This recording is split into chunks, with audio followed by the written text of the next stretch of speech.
इतिहास में कुछ पल ऐसे होते हैं जो समय को दो हिस्सों में बांट देते हैं, और भारत के लिए ऐसा ही एक साल था 78 ईस्वी। लेकिन सवाल यह है, आखिर उस साल ऐसा क्या हुआ जिसकी गूंज आज भी कैलेंडर में सुनाई देती है। उस दौर में उत्तर पश्चिम भारत की धरती पर एक शक्तिशाली साम्राज्य उभर रहा था, कुषाण साम्राज्य।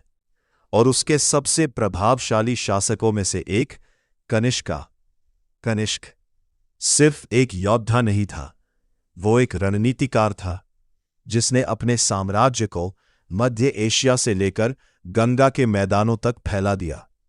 लेकिन उसकी असली ताकत तलवार में नहीं थी, बल्कि विचारों में थी।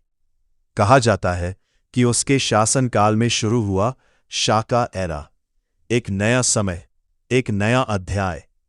पर यह सिर्फ एक तारीख नहीं थी, यह एक संकेत था। संकेत एक बदलते हुए भारत का, जहां धर्म राजनीति से टकरा नहीं रहा था, बल्कि उसे दिशा दे रहा था। कनिष्क ने बौद्ध धर्म को अपनाया, और फिर जो हुआ वो किसी क्रांति से कम नहीं था।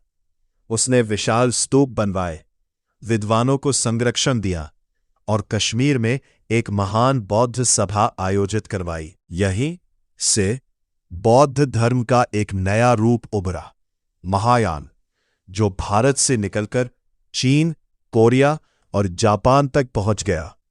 सोचिए, एक राजा जिसके फैसलों ने महाद्वीपों की सोच बदल दी। लेकिन इतिहास हमेशा सीधा नहीं होता। कनिष्क की इस विरासत के पीछे कई अनसुलझे रहस्य भी हैं। उसकी मृत्यु आज भी एक पहेली है, और सबसे बड़ा सवाल, क्या वाकई वही था जिसने इस युग की शुरुआत की, या ये सिर्फ इतिहास की एक परत है जिसके नीचे कोई और सच्चाई छुपी है।